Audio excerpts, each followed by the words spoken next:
Bismillahirrahmanirrahim. Assalamualaikum warahmatullahi wabarakatuh. Innal hamdalillahi nahmaduhu wa nasta'inuhu wa nastaghfiruh wa na'udzu billahi min syururi anfusina wa min sayyiati a'malina. May yahdihillahu fala mudilla lahu wa may yudlil fala hadiyalah. Asyhadu an la ilaha illallah wahdahu la syarikalah wa asyhadu anna Muhammadan abduhu wa rasuluhu la nabiyya ba'da. Allahumma shalli wa sallim ala nabiyyina Muhammadin wa ala alihi wa ashabihi wa man tabi'ahum bi ihsan ila yaumiddin. Sahabat Sami dimanapun berada, bersyukurlah kita kepada Allah Subhanahu wa ta'ala atas segala nikmat yang telah Allah berikan kepada kita, sehingga pada kesempatan kali ini kita masih mampu untuk melaksanakan kegiatan-kegiatan yang sifatnya bernilai ibadah kepada Allah Subhanahu wa ta'ala. Salawat dan salam marilah kita haturkan kepada Nabi besar kita Muhammad sallallahu alaihi wasallam, keluarganya, sahabatnya, tabi'in, tabi'ut tabi'in, dan juga kepada orang-orang yang selalu istiqomah dalam menjalankan perintah Allah Subhanahu wa taala dan berusaha untuk menjauhi segala larangannya. Dan kita berdoa ya ikhwan, semoga kita termasuk salah satunya. Amin ya rabbal alamin. Sahabat Sami yang dimuliakan oleh Allah Subhanahu wa taala, dahulu ada orang baik di zaman Rasulullah sallallahu alaihi wasallam. Dia tidak pernah menyakiti Rasulullah sallallahu alaihi wasallam baik dalam berperilaku maupun lisannya. Dan dia tidak pernah menyakiti para sahabat Rasulullah sallallahu alaihi wasallam, tidak pernah mengganggu dakwahnya Nabi Muhammad sallallahu alaihi wasallam dan para sahabatnya. Akan tetapi dia musyrik. Bahkan sampai saking baiknya, maka lelaki ini disebutkan dalam sebuah hadis yang hasan bahwasanya dia terkenal dengan 3 amalan yang sangat luar biasa. Dialah Abdullah bin Jud'an. Yang pertama disebutkan bahwasanya Abdullah bin Jud'an adalah orang yang selalu memuliakan tamunya. Jadi ketika ada tamu yang datang, beliau ini menghidangkan makanan dan minuman yang sangat luar biasa. Bahkan saking besarnya rasa untuk menghormati tamunya ketika ada yang datang, beliau memiliki tempat khusus, wadah khusus yang hanya diperuntukkan oleh tamunya, piring besar yang sangat istimewa. Bahkan anggota keluarganya, baik itu istrinya maupun anaknya, tidak boleh memakai adawat ini, tidak boleh menggunakan peralatan untuk menyuguhkan tamu kepada selain dari tamunya. Tidak boleh dipakai, sampai saking besarnya rasa untuk menghormati tamunya. Kemudian yang kedua, Abdullah bin Jud'an adalah orang yang terkenal dengan orang yang paling gemar untuk menyambung silaturahmi.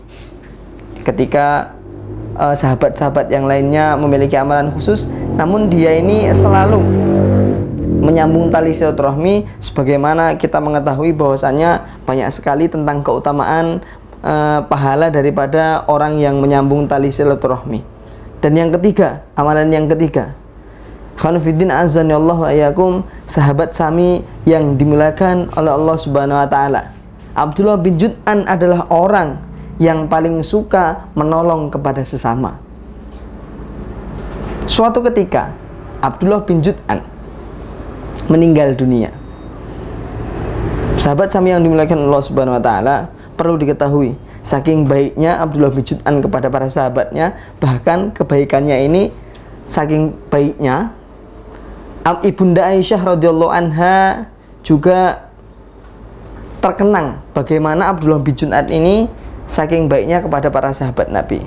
Nah, ketika beliau meninggal, Abdullah bin Jud'an, maka para sahabat ini bertanya-tanya, karena memiliki amalan khusus 3 yang kami sebutkan tadi, maka para sahabat bingung dong. Kalaulah Bilal bin Rabah mampu masuk surga dengan amalan sunnahnya, kalaulah Abu Bakar mampu masuk surga melalui seluruh pintu yang ada di surga, nah para sahabat bingung, Abdullah bin Jud'an mampu masuk surga di mana? Oleh karenanya Ibunda Aisyah langsung bertanya kepada Rasulullah Shallallahu Alaihi Wasallam untuk mewakili para sahabat Nabi yang ketika itu sedang mencari jawaban di manakah posisi Abdullah bin Jud'an. Kemudian Aisyah radhiyallahu anha bertanya kepada Rasulullah, ya Rasul, di manakah tempat terbaik Abdullah bin Jud'an di sisi Allah Subhanahu wa taala.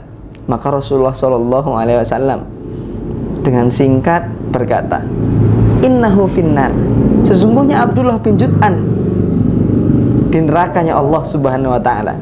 Para sahabat kaget. Kok bisa Abdullah bin Jud'an, orang yang terkenal baik selama ini, kok masuk neraka? Maka ternyata Abdullah bin Jud'an ketika berdoa, dia masih menggantungkan doanya, mempercayai bahwasannya berhala yang bernama Latta dan Uzza memberikan manfaat daripada doanya, mampu mengabulkan doanya.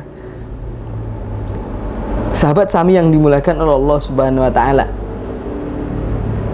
ada perumpamaan yang lain, yaitu Abu Thalib, paman Nabi Muhammad sallallahu alaihi wasallam, mampu memberikan banyak kebaikan kepada Islam, tetapi tidak beriman kepada Allah Subhanahu wa taala, tidak mau mengikrarkan kalimat tauhid syahadat yang disuruh oleh Nabi Muhammad sallallahu alaihi wasallam, maka seluruh kebaikan yang ada pada dirinya terhapuskan. Sahabat Sami yang dimuliakan oleh Allah Subhanahu wa taala, sebuah tren yang terjadi pada kesempatan kali ini, di zaman akhir-akhir ini, biasanya orang itu beramal karena menginginkan suatu kesuksesan. Nah, perlu ditindaklanjuti. Bisa jadi yang seperti ini sama sebagaimana yang pernah dilakukan oleh Abdullah bin Jud'an.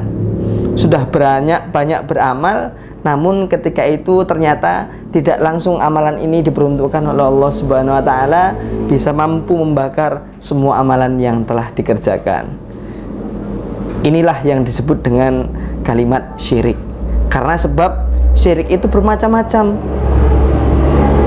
Ketika kita beramal karena ingin mendapatkan kesuksesan dunia, ingin menjadi orang yang kaya raya, disebabkan mengamalkan sesuatu hal, disebabkan karena kita beribadah kepada Allah Subhanahu wa taala, tapi tujuannya hanya untuk memberikan kesuksesan, bisa jadi kita sudah syirik kepada Allah Subhanahu wa taala, mensekutukan Allah Subhanahu wa taala dalam permasalahan niat. Kemudian amalan yang selama ini kita kerjakan bisa jadi terhapus karenanya.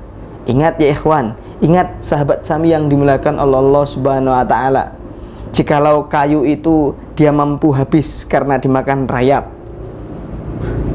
madu mampu habis dimakan oleh semut, gula mampu habis karena dimakan oleh semut, maka amal ibadah dia mampu akan habis dikarenakan karena dosa syirik yang kita perbuat kepada Allah Subhanahu wa taala. Allah Subhanahu wa taala paling tidak suka ketika kita beribadah kepada Allah Subhanahu wa taala, nilai ibadah kita, niat kita bercabang selain daripada Allah Subhanahu wa taala. Maka oleh karenanya sahabat Sami, mari kita renungkan, jangan sampai amalan yang selama ini kita peruntukkan oleh Allah Subhanahu wa taala ternyata bercabang, tidak murni kepada Allah Subhanahu wa taala. Beramal itu berat, tidak mudah, tidak segampang yang bagaimana ketika orang memberikan motivasi kita kepada suatu amalan khusus. Namun harus kita jaga seiring dengan berjalannya waktu. Tetaplah istiqomah dalam menjaga niat kita dalam beribadah kepada Allah Subhanahu wa taala. Semoga suatu saat kita diberikan kemampuan oleh Allah Subhanahu wa taala menuju jannahnya.